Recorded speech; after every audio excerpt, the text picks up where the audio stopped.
अर्जुन उवाच कैर्लिङ्गैस्त्रीन् गुणानेतान् अतीतो भवति प्रभो किमाचारः कथं चैतान् त्रीन् गुणानतिवर्तते।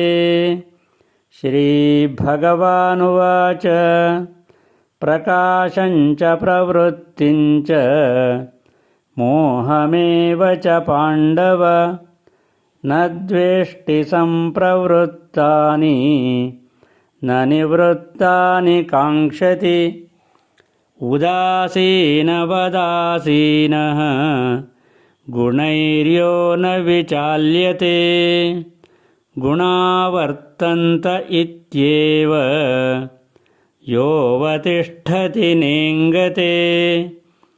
समदुःखसुखस्वस्थः समलोष्टाश्मकाञ्चनः तुल्यप्रिया प्रियो धीरः तुल्यनिन्दात्मसंस्तुतिः मानापमानयोस्तुल्यः तुल्यो मित्रारिपक्षयोः सर्वारम्भपरित्यागी गुणातीतः स उच्यते।